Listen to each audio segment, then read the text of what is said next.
जय हिंद एवरीवन। आप सभी लोग को बताना चाहता हूँ जितने भी मेरे भाई हैं जो अग्निवीर के स्पेशल क्लास कर रहे हैं या करते हैं, और आप सभी लोग को बता दें कि 2025 के एग्ज़ाम को क्लियर करना चाहते हैं, तो ये आप लोग का जो मॉक टेस्ट है, जो मैथ स्पेशल चल रहा है, ये बहुत ही ज़बरदस्त है, जिसमें हर डेली आप लोग को रात के 9 बजे 15-15 प्रश्न का ऑफलाइन वीडियो की तरह आप लोग को पब्लिश किया जाएगा और आप लोग देखेंगे और उसमें मॉक लगाएंगे, क्योंकि ये आप लोग को प्रीवियस ईयर के साथ साथ नए पैटर्न पर आधारित आप लोग को प्रश्न देखने को मिलेगा जो इस बार पेपर में आने वाले हैं और 100% गारंटी है। तो आइए ज़्यादा देर ना करते हुए हम लोग चलते हैं प्रश्नों पर, ताकि आप लोग बहुत ही ईमानदार और समझदार हैं। देखिए, पहला प्रश्न जो आप सभी लोग के स्क्रीन पर शो कर रहा है, आप सभी लोग बनाने की कोशिश करेंगे। ठीक है फ्रेंड्स, जैसे कि आप सभी लोग के स्क्रीन पर प्रश्न दिया गया है कि एक व्यक्ति अपनी मासिक आय का 78% खर्च करता है और 1100 रुपया बचाता है, तो उसकी मासिक आय कितनी है। इस टाइप के प्रश्न एक क्वेश्चंस आप लोग को इंडियन आर्मी के एग्जाम में देखने को मिलता है। आप सभी लोग को मैं बता दूं कि आप लोगों को बेसिक से भी सॉल्व करना है और कैसे एग्जाम में टैकल करना है प्रश्न को, ये सारी चीज़ हम लोग को सीखेंगे। ठीक है, तो यानी बेसिक प्लस कंसेप्ट भी रहेगा और प्लस प्रैक्टिस मॉक कैसे लगाते हैं ये भी आप लोग को देखने को मिलेगा। तो डियर फ्रेंड्स, ऐसे प्रश्नों को आप लोग कैसे सॉल्व कीजिएगा, आइए हम लोग देखते हैं।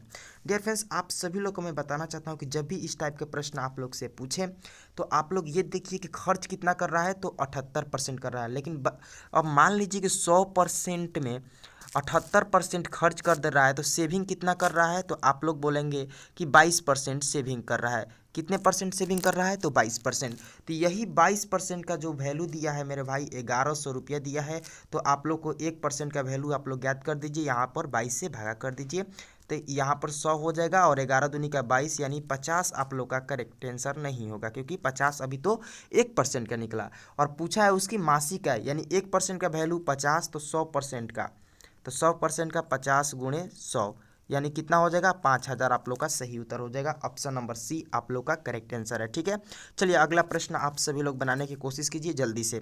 पहले अपने मेथड से बनाइए, आप लोग किस मेथड से बनाना चाहते हैं, उसके बाद हम आप लोग को बताएंगे कैसे बनाना है। चलिए बनाइए, सभी लोग अपने मेथड से बताइए। तब तक हम पेन चूज कर लेते हैं, बहुत ही अच्छा और प्यारा पेन चूज कर लेते हैं ब्लू कलर का। चलिए ठीक है, हाँ चलिए अब बताइए इस प्रश्न का सही उत्तर सेकंड नंबर, कि एक परिवार अपनी मासिक आय का 8% दान पर खर्च करता है।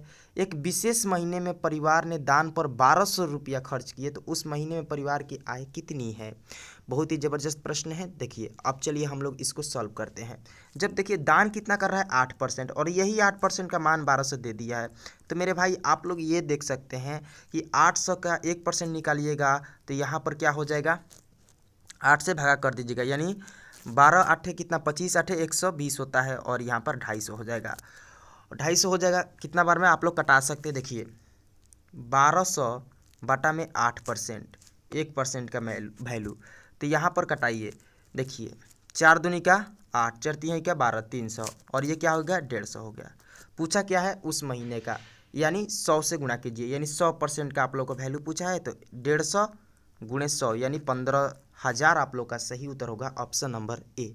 ठीक है, चलिए अगले प्रश्न पर आ जाओ। और अगले प्रश्न अपने मेथड से सबसे पहले बनाइएगा, उसके बाद जब हम आप लोग को मेथड बताएंगे उसके भी थ्रू आप लोग फॉलो कीजिएगा, और आप लोग को जो अच्छा लगे उसके अकॉर्डिंग अपने एग्जाम में अपनाइएगा। प्रश्न के अकॉर्डिंग ऑप्शन भी देखना है। ठीक है, तो ये प्रश्न आप लोग कर सकते हैं अप्रोक्स से। अगला प्रश्न पर आ जाइए सभी लोग। 4 नंबर प्रश्न चलिए बनाइए। 4 नंबर प्रश्न क्या है कि एक व्यक्ति जो अपनी मासिक आय का 68% खर्च करता है, प्रति माह 14,720 रुपया बचाता भी है, तो उसका कुल खर्च कितना होगा। उस समय हम लोग तो बचत बताए थे, अब आप लोग को एक्सपेंडिचर यानी खर्च बताना है। तो जल्दी से बताइए इसका सही उत्तर क्या होगा। जल्दी से आप लोग जितना जल्दी करते हैं तो अच्छा ही रहेगा। और आप लोग को बता दें कि बहुत ही जल्द आप लोगों को फॉर्म फिल होना स्टार्ट हो जाएगा अग्निवीर ऑल ट्रेड्स के लिए, और आप सभी लोग का एग्जाम उसी पैटर्न पर होने वाला है। तो बिल्कुल टाइम वेस्ट मत कीजिए और अपना मॉक लगाते रहिए। चलिए इसका सही उत्तर सभी लोग बताएंगे, अभी तक किसी का नहीं आ रहा है। चलिए क्या बोला है कि 68% खर्च करता है, तो मेरे भाई बचाने का तो डाटा दिया है और खर्च का परसेंटेज दिया है, निकालना है कुल खर्च। तो आप सभी लोग को कई मेथड से बना सकते हैं, डिपेंड ऑन यू। सबसे पहले आप लोग देखिए कि आप लोग से मान लीजिए कि 100 में, अब बनाते हैं हम अपने विधि से, 100 में 68% आप खर्चा करते हैं, तो सेविंग कितना करेंगे, तो आप बोलेंगे 32%। ठीक है, 32% सेविंग करेंगे। तो सेविंग कितना कर रहा है 14,720। तो यही 14,000 जैसे एग्जाम में कैसे करना है ये देखिएगा, 14,720 बाटा में 32%, क्योंकि 32 ही सेविंग कर रहा है। अब ये नहीं लिखना है कि 1% बराबर है इतना, 1% बराबर इतना, टाइम वेस्ट होगा। और यहाँ पर 32 से कटा सकते हैं, लेकिन पूछा क्या है 68% का वैल्यू पूछा है। 68% का वैल्यू यानी खर्च कितना करता है 68 करता है। ठीक है, तो अब आप लोग कटा सकते हैं, और नहीं भी कटाइएगा तो बहुत ही अच्छा से बन भी सकता है। ठीक है, सबसे पहले आप लोग कटा लीजिए 8 चौका 32, और यहाँ पर कटा दीजिए 17 चौका 68, और ये 8 से कट जाएगा, 8 से कटाइएगा तो 1840 हो जाएगा। और 17 में अब देखिए यहाँ पर अब काम आएगा यूनिक डिजिट। अब 17 से 1840 में गुणा कीजिएगा तो बहुत ज़्यादा टाइम लगेगा। तो एक तो आप लोग को पहले बता दें कि एक जीरो तो लास्ट में रहेगा, और यहाँ पर ऑप्शन नंबर बी नहीं होगा क्योंकि 2 3 जीरो है, ऑप्शन नंबर सी भी नहीं होगा क्योंकि 2 जीरो है। अब बचा ऑप्शन नंबर ए और ऑप्शन नंबर डी। तो अब आप लोग को चेक करना है कि ऑप्शन नंबर ए होगा कि डी होगा। तो अब आप लोग को यूनिट डिजिट चेक करना है। तो अब दूसरा अब यूनिट डिजिट चेक कीजिए, 17 चौका कितना होता है, तो 17 चौका 68 होता है, यानी एक जीरो के बाद दूसरा का 8 होना चाहिए, यानी ऑप्शन नंबर सिर्फ ए ही में दिखाई दे रहा है कि 8 जीरो है, और ऑप्शन नंबर ए आप लोग का सही उत्तर होगा। ऐसे टैकल करना है एग्जाम में, ठीक है, नहीं तो गुणा करने जाएंगे तो बहुत ज़्यादा टाइम लगेगा और आप लोग को टाइम वेस्ट हो सकता है। चलिए अगला प्रश्न 5 नंबर पर सभी लोग आ जाएंगे, और 5 नंबर प्रश्न ये आप लोग को HW के लिए दे रहे हैं, स्क्रीनशॉट ले लीजिए और इसको कमेंट लिस्ट में आप लोग को बताना है। ये LCM HCF का मैंने क्लास में कराया था, अभी तक जो लाइव क्लास में नहीं किए हैं तो प्लेलिस्ट पर जाकर आप लोग जरूर अपना अग्निवीर स्पेशल मैथ को कंप्लीट कीजिएगा। चलिए इसको आप लोग स्क्रीनशॉट ले लीजिए और कमेंट लिस्ट में इसका आंसर जरूर दीजिएगा सोच समझ कर। चलिए अगला प्रश्न 6 नंबर पर आ जाएंगे। 6 नंबर प्रश्न आप लोग से पूछा गया कि दो संख्याओं का ये अनुपात है, ठीक है, अनुपात नहीं अनुपात, ध्यान दीजिएगा, अनुपात। चलिए अनुपात 10:7 है और उनका अंतर 105 है, तो उन संख्याओं का योग पूछा है। तो उन संख्याओं का योग क्या होगा जल्दी से आप सभी लोग कमेंट लिस्ट में बताएंगे। डियर फ्रेंड्स आइए अब हम लोग सॉल्व करते हैं। देखिए 10:7 दिया है, ठीक है, तो इसका इन दोनों यूनिट मान लीजिए, और इन दोनों यूनिट का अंतर कितना होगा, तो 3 यूनिट होगा, आप लोग को भी पता है।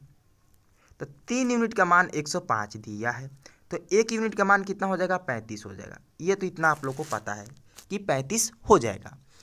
तो अब आप लोग से क्या पूछा है, योग पूछा है, यानी 10 और 7 कितना होता है 17, यानी 35 गुणे 17 का मान पूछा है। तो 17 पाँचे कितना होता है 85, सबसे पहले 5 तो आएगा यूनिट डिजिट में, तो 2 ऑप्शन तो ऐसे ही खत्म हो गया, सी और डी।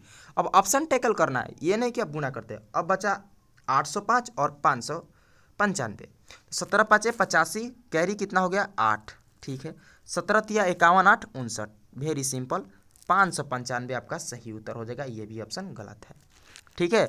ऐसे आप लोग को एग्जाम में टैकल करना है, जो बिगनर है वो सीखेंगे, ठीक है, नहीं तो आप लोग यही कर सकते हैं। आप लोग को अब ये वाला मेथड आप लोग लगेंगे कैसे बनाने, तो ये बनाएंगे, x मान लेंगे तो 10x माइनस 7x बराबर 105, फिर ठीक, फिर पूछा क्या है यहाँ पर 3x आ जाएगा, 3x का मान 105, फिर x का वैल्यू 35, और फिर पूछा क्या है x प्लस y, तो अब फिर 35 में 10 से गुणा कीजिएगा, फिर 7 में, फिर उसको जोड़िएगा तो अब आंसर कीजिएगा। तो ऐसे सिलेक्शन नहीं होने वाला है, ठीक है। चलिए अगले प्रश्न पर चलते हैं। समझदार है आप लोग, समझ रहे हैं मैं क्या कहना चाहता हूँ। अब 7 नंबर प्रश्न, ये फेल पास वाला भी इजी प्रश्न रहता है आप लोग के अग्निवीर के एग्जाम में, बट थोड़ा घुमा देगा तो आप लोग फंसिएगा मत, जैसे कि ये वाला प्रश्न बहुत ही अच्छा प्रश्न है। प्रश्न में पूछा गया है कि एक परीक्षार्थी 20% अंक लेता है और 60 अंकों से फेल हो जाता है, और 15% दूसरा व्यक्ति लेता है और 120 अंकों से फेल हो जाता है, तो कुल अंक यानी टोटल मार्क्स आप लोग से पूछा है, तो कैसे फाइंड कीजिएगा। आइए अब इसको सॉल्व कर लीजिए आप लोग पहले, ठीक है, आप लोग को समय अवेलेबल है, आप लोग सॉल्व कीजिए, उसके बाद हम सॉल्व करते हैं, तो आप लोग ध्यान से सुनिएगा। चलिए आइए हम लोग सॉल्व करते हैं। देखिए फ्रेंड्स, ऐसे प्रश्नों को क्या करना है, क्या बोला है कि 20% पहला व्यक्ति क्या कर रहा है, ला रहा है, लेकिन कितने अंकों से फेल हो रहा है 60 अंकों से। दूसरा व्यक्ति 15% ला रहा है और कितने अंकों से फेल हो रहा है 120 अंकों से। दोनों का डिफरेंस ले लीजिए, डिफरेंस लेना है, ये नहीं कि बड़ा में से छोटा घटा, यही थे। डिफरेंस लेने पर माइनस नहीं होता है, माइनस में नहीं होता है। जैसे कि मैं क्या करना चाहता हूँ कि 60 में 120 घटेगा ना तो 60 ही होगा, -60 नहीं होगा, ठीक है, क्योंकि डिफरेंस ले रहे हैं। तो 20 में से 5 गया 5%, और 5% का वैल्यू कितना हो गया 60, और 100% का आप लोग को ज्ञात करना है। यही टोटल मार्क्स अपने आप में कितना होता है 100% होता है। तो ये कितने गुना है 20 गुना है, तो ये भी 20 गुणा कर दीजिए, यानी 1200 आप लोग का सही उत्तर हो जाएगा। ऐसे एग्जाम में टैकल करना है, ऐसे प्रश्नों को अग्निवीर स्पेशल आप सभी लोग को बताना चाहता हूँ। बहुत ही ईजी प्रश्न रहेगा और बहुत ही कम समय में आप लोग सॉल्व कर लेंगे। चलिए अगला प्रश्न 8 नंबर पर आ जाइए सभी लोग। ये बैल और भैंसों वाला भी प्रश्न बड़ा इंपॉर्टेंट है। इस बार टीए आर्मी में इसी टाइप का प्रश्न पूछा गया था, सेम नहीं है, चेंज करके आप लोग को लाया गया है कि 30 बैल और 50 भैंसों का कुल मूल्य जो है 42,000 रुपया है। एक बैल का औसत मूल्य 600 रुपया, तो भैंस का औसत मूल्य आप लोग को ज्ञात करना है, फाइंड करना है। कैसे कीजिएगा, सबसे पहले आप लोग सॉल्व कर लीजिए, फिर मैं बताऊंगा, ध्यान से इसे देखिएगा और समझिएगा। बड़ा ही अच्छा प्रश्न है, आप लोग के एग्जाम के अकॉर्डिंग इस टाइप के प्रश्न बहुत सारे पूछे जा रहे हैं। चलिए फ्रेंड्स, आइए हम लोग इसको सॉल्व करते हैं। डियर फ्रेंड्स, आप लोग को क्या बोला है कि 30 बैल का आप लोग को एवरेज दिया है। तो जब आप लोग को 30 बैल का एवरेज 600 दिया है, तो 30 गुणे 600 एग्जाम में ऐसे ही टैकल करना है। कितना हो जाएगा, 1800 हो जाएगा। ठीक है, अब इस 1800 को ना यहीं पर क्या करो कि 42,000 में माइनस कर दो। तो 42,000 में 1800 को माइनस कीजिएगा तो कितना हो जाएगा, 0 0, और यहाँ पर 8, 10 में से 8 गया 2, और यहाँ पर 3 में से 1 गया, कितना हो जाएगा यार, 1 मिनट, आप लोग को मैं फिर से बता देता हूँ। 30 गुणे आप लोग को क्या करना होगा, 600 करना होगा। तो 600 की जगह तो छतरी का 18,000 हो जाएगा मेरे दोस्त, ये 1800 नहीं। अब क्या करना होगा कि 42 में 1800 को क्या करना होगा, घटाना होगा। घटा दीजिएगा तो आप लोग का जो है भैंसों का टोटल संख्या निकल जाएगी, टोटल रुपया निकल जाएगी, कितने भैंस, 50 भैंसों की टोटल इन मतलब कि प्राइस निकल जाएगा। ठीक है, तो आप लोग 42,000 में से 18,000 जब माइनस कीजिएगा तो 24,000 आप लोग को निकल जाएगा। ठीक है, 24,000 जो रुपया है वो क्या है, 50 भैंसों का मूल्य है। तो औसत पूछा है, तो आप लोग को पता है कि टोटल रुपीज बटा में टोटल भैंस, तो यानी 24,000 हो जाएगा। यहाँ पर 42,000 में 18,000 घटेगा तो 24,000 बटा में यहाँ पर 50 भैंस हो जाएगा। ठीक है, तो यहाँ पर 50 भैंस से कटा दीजिए, 1 0 से 1 0, और यहाँ पर 5 चौका 20 और 8 5 40, यानी 480 आप लोग का क्या हो जाएगा, भैंस का औसत मूल्य हो जाएगा, जो कि ऑप्शन नंबर आप लोग को सी सही उत्तर है। चलिए अगला प्रश्न आइए 8 नंबर पर।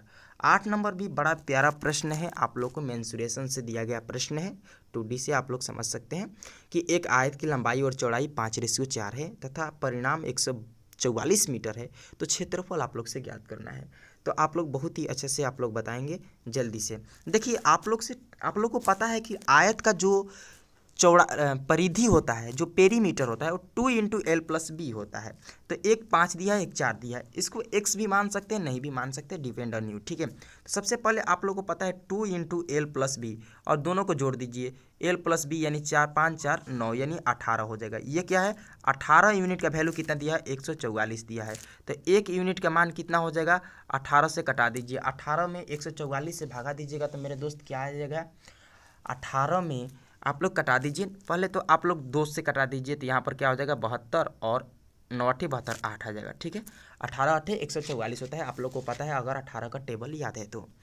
अब आप लोग से क्या पूछा है, क्षेत्रफल। तो क्षेत्रफल होता है एल इंटू बी। अब ये मेरे दोस्त बताइए, एल इंटू बी ज्ञात करना है, तो इससे पहले आप लोग पहले संख्या ज्ञात कर लीजिए। ठीक है, संख्या ज्ञात कर लीजिए। संख्या ज्ञात कीजिएगा तो एक क्या हो जाएगी, 40 हो जाएगा, और एक क्या हो जाएगा, 32 हो जाएगा। तो अब दोनों को गुणा कर दीजिए, 40 गुणे 32 कर दीजिएगा, आप लोग का एल इंटू बी निकल जाएगा, और यही होगा क्षेत्रफल। तो 32 चौका कितना होता है, 4 दूनी 8, 4 3 12, 128, यानी 128 पर 1 0, 1280 आप लोग का सही उत्तर है। ठीक है, ऐसे टैकल करना है एग्जाम में। आप लोग कैसे एग्जाम में सॉल्व करेंगे ये मैं भी साथ में बताते चल रहा हूँ और सॉल्व भी कराते चल रहा हूँ। ये प्रश्न 9 नंबर बहुत ज़्यादा इंपॉर्टेंट है, इसको भी आप लोग सॉल्व कीजिए, क्योंकि इस टाइप के प्रश्न भी आप लोग के एग्जाम में पूछे जा रहे हैं।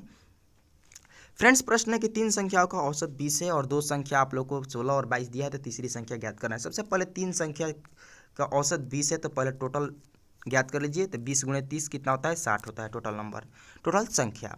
और 2 संख्या दी है, इन दोनों को यहीं पर जोड़ लो, ऐसे एग्जाम में टैकल करना है। 22 16 कितना होता है, तो 6 2 8 और 38 होता है। तो यहीं पर 60 में 38 घटा दीजिएगा तो 2, और यहाँ पर 5 में से 2, यानी 22 आप लोग का तीसरी संख्या हो जाएगी। ऑप्शन नंबर ए सही उत्तर होगा। ये है एग्जाम में सॉल्व करने की तरीका, नहीं तो जो आप अपने तरीके से सॉल्व करते हैं उससे भी आप लोग देख सकते हैं, आंसर सेम ही आएगा अगर आप लोग सही मेथड यूज कर रहे हैं तो। चलिए अगला नंबर 10 नंबर पर आ जाइए। 10 नंबर प्रश्न है कि किसी संख्या को 10% बढ़ाने पर 220 हो जाती है। तो आप लोग को पता है कि 10% बढ़ाइएगा तो 220 किसी संख्या में, तो वो संख्या क्या होगी। चलिए मान लीजिए कि n कोई संख्या है, उसमें 10% यानी 100 का 110 कर रहे हैं और परसेंटेज को 100 यानी 220 हो जा रही है। ठीक, यही प्रश्न बोल रहा है लैंग्वेज में। तो अब आप लोग एक जीरो से एक जीरो कटा दीजिए, 11 दूनी का 22 और क्रॉस मल्टीप्लीकेशन कीजिए तो वो संख्या क्या हो जाएगी, 2 गुणे 100 यानी 200 आप लोग का सही उत्तर हो जाएगा। ऑप्शन नंबर ए बिल्कुल सही उत्तर है। और मैं आप लोग को बताना चाहता हूँ कि ये है इंडियन आर्मी में पूछा गया प्रश्न प्रीवियस ईयर। बहुत ही अच्छा प्रश्न था। आप लोग को अगर पता है मेथड तो बनाएंगे, नहीं पता है तो आप लोग नहीं बना पाएंगे। चलिए अब 11 नंबर प्रश्न पर चलते हैं कि दो धनात्मक पूर्णांक का गुणनफल 15,1575 है, उनका अनुपात 9:7 है, तो इनमें से छोटे पूर्णांक क्या होगा। आप लोग को दो मेथड बताऊंगा, एक तो आप लोग बेसिक से करेंगे, दूसरा एग्जाम में कैसे बनाना है। ठीक है, तो सबसे पहले आइए अब हम लोग इसको सॉल्व करते हैं। डियर फ्रेंड्स, आप लोग को पता है कि x मान लो यानी 9x रेशियो 7x कर लो। सबसे पहले ये आप लोग मेथड अपनाएंगे। ठीक है, और इन दोनों का प्रोडक्ट बोला है तो दोनों को गुणा करेंगे 63x²। और ये कितना मान दिया है 1575, और 1575 फिर x² का मान ज्ञात कीजिएगा तो 1575 में 63 से भागा दीजिएगा तो 25 बार में कट जाएगा और x का मान 5 आ जाएगा। फिर आप लोग क्या कीजिएगा, तो अब फिर 7 गुणे 5 कीजिएगा, क्योंकि छोटा है तो 35 आंसर कीजिएगा। ठीक है, 35 आंसर कीजिएगा। ये तो मेथड आपका हुआ, लेकिन आप लोग इस कैलकुलेशन से बचिएगा। ये तो छोटा कैलकुलेशन तो आप लोग ऐसे भी कर सकते हैं, लेकिन एग्जाम में और कम समय में कैसे कीजिएगा। तो आप लोग को पता है मेरे भाई, आप लोग को पता है कि सबसे छोटी संख्या 9:7 में कौन सी है, 7 है। तो 7 का मल्टीपल खोजना है, 7 का मल्टीपल ऑप्शन में खोज लो कौन सा है, तो 35 है। ऑप्शन नंबर बी आप लोग का सही उत्तर हो जाएगा। ठीक है, बन गया। प्रश्न भी नहीं टैकल किया, बस 7 का देखिए, क्योंकि आप लोग को पता है कि 1575 में 63 से भागा देंगे और फिर हमको 7 से गुणा करना ही पड़ेगा, क्योंकि छोटे पूर्णांक का वैल्यू पूछा है। तो ये आप लोग को पता है कि 7 का कोई प्रोडक्ट ही होगा। तो 35 7 से कटेगा, 25 नहीं कटेगा, 45 नहीं कटेगा, 75 नहीं कटेगा, सिर्फ एक ऑप्शन बी ही कटता है 7 से। अगर ऑप्शन में 2 7 से मान लीजिए 70 दे देता, ठीक है 70 दे देता, तो आप लोग को निकालना पड़ता। तो दोनों मेथड आप लोग को जरूरी है, डिपेंड करता है कि ऑप्शन किस टाइप से दिया गया है आप लोग के एग्जाम में। चलिए अगला प्रश्न 12 नंबर पर आ जाइए कि दो संख्याओं का अनुपात 2:3 है और 6 जोड़ दे तो अनुपात 7:9 हो जाता है, तो संख्या ज्ञात कीजिए। चलिए इस टाइप के प्रश्न भी पूछे जा सकते हैं आप लोग के एग्जाम में, तो आइए कैसे सॉल्व करते हैं। 2:3 दिया है, ठीक है, फिर 7:9 हो जा रहा है, कितना जोड़ने पर, 6 जोड़ने पर। ठीक है, ऐसे आप लोग को लाइन कर लेना है। अब क्या करना है मेरे भाई, ये ध्यान दीजिएगा। सबसे पहले 9 गुणे 2 करना है, 9 गुणे 2 कीजिएगा तो कितना होता है 18। ठीक, उसके बाद आप लोग को बता दूं कि 7 गुणे 3 करना है, 7 गुणे 3 कीजिएगा तो कितना होता है 21। ठीक है, अब अगला मेथड, चलिए उतना तो हो गया। अब फिर 9 गुणे 6 करना है, तो 9 गुणे 6 कीजिए तो कितना होता है 54 होता है, बहुत बढ़िया। फिर आगे आप लोग क्या करना है 7 गुणे 6, 7 गुणे 6 की जगह तो कितना होता है 7×6 42, बहुत बढ़िया। अब इन दोनों का आप लोग को लेना है डिफरेंस, और इन दोनों का डिफरेंस। ठीक है, तो 21 में से 18 घटाइएगा तो कितना बचेगा 3। अब इसको क्या करना है, मानना है यूनिट, और 3 यूनिट का वैल्यू कितना होगा, अब इसको घटाइए। 54 में से 42 को घटाइएगा तो कितना आएगा 12, यानी 3 यूनिट का मान 12, तो 1 यूनिट का मान कितना हो जाएगा 4 हो जाएगा, क्योंकि ये कट जाएगा। ठीक है, और पूछा क्या है संख्या, तो संख्या पूछा है तो आप लोग इसमें गुणा कर दो। तो एक संख्या इसमें 4 से गुणा कर दो और इसमें 4 से गुणा करो, तो एक संख्या होगी 8 और एक संख्या होगी 12। ऑप्शन में कौन है, सी है। चलिए ऑप्शन नंबर आप लोग का सी क्या होगा, सही उत्तर होगा। चलिए समझ में आ गया होगा तो आप लोग जरूर बोलिएगा, जहाँ पर समझ में नहीं आएगा उससे फिर से रिपीट किया जा सकता है, कमेंट में जरूर पूछिएगा। चलिए ये प्रश्न को बताइए कि एक व्यक्ति 2000 रुपया लेकर बैंक में गया है, ठीक है, उसमें से जिसमें से 5 और 10 के नोट थे, वो 2000 रुपया लेकर गया सिर्फ 5 और 10 के नोट। और यदि 10 का नोट 175 नोट हो तो 5 कितने नोट थे, 5 के कितने नोट थे। चलिए इसको सॉल्व करते हैं, बहुत ही अच्छा प्रश्न है। अगर आप लोग को पता है तो बना पाएंगे, नहीं तो आप लोग कन्फ्यूजन हो सकते हैं। डियर फ्रेंड्स, आप लोग से बोला है कि 10 के 175 नोट लिया है, तो 10 का 175 नोट लिया है, तो टोटल पैसा कितना ले लिया, तो 10 से गुणा कर दीजिए, तो टोटल कितना हो जाएगा 1750। टोटल पैसा कितना बैंक में लेकर गया है 2000, तो 2000 में 1750 तो सिर्फ 10 का नोट लेके गया, तो बचा कितना 0 5, और यहाँ पर क्या हो जाएगा 9, 7 में से 9 गया 2। ठीक है, यानी 250 जो रुपया बचा है वो सिर्फ 5 के नोट बचेंगे, तो उसमें से भागा कर दीजिए, तो आप लोग को कितने ले गए थे नोट 5 के, वो आप लोग को पता चल जाएगा। तो 50-25 यानी 50 आप लोग का सही उत्तर हो जाएगा, ऑप्शन नंबर ए। इसमें कोई दिक्कत नहीं होना चाहिए आप सभी लोग को। अगले प्रश्न पर चलते हैं। अगला प्रश्न नहीं है। चलिए यहीं तक प्रश्न है, लेकिन आप लोग को कल से 15 प्रश्न लिया जाएगा, जो कि आप लोग को एग्जाम में, अग्निवीर के जो एग्ज़ाम है, जो आर्मी का एग्ज़ाम है, उसमें 15 प्रश्न आप लोग को पूछे जाते हैं मैथ से। यानी 15 प्रश्न मैथ से, यानी 30 नंबर आप लोग को करना है पक्का। बाकी आप लोग समझदार है, लाइक कमेंट शेयर करते रहिएगा, ज़्यादा से ज़्यादा शेयर करते रहिएगा, अपना स्कोर जरूर जांचते रहिएगा। जो method and trick smart approach बताया जा रहा है उसको नोट डाउन भी कर सकते हैं, या आप लोग उस प्रश्न को स्क्रीनशॉट लेके फिर से समझ सकते हैं। जहाँ पर फंसेगा जरूर कमेंट लिस्ट में पूछिएगा। मिलते हैं आप लोग से नेक्स्ट क्लास में। जय हिंद, जय भारत।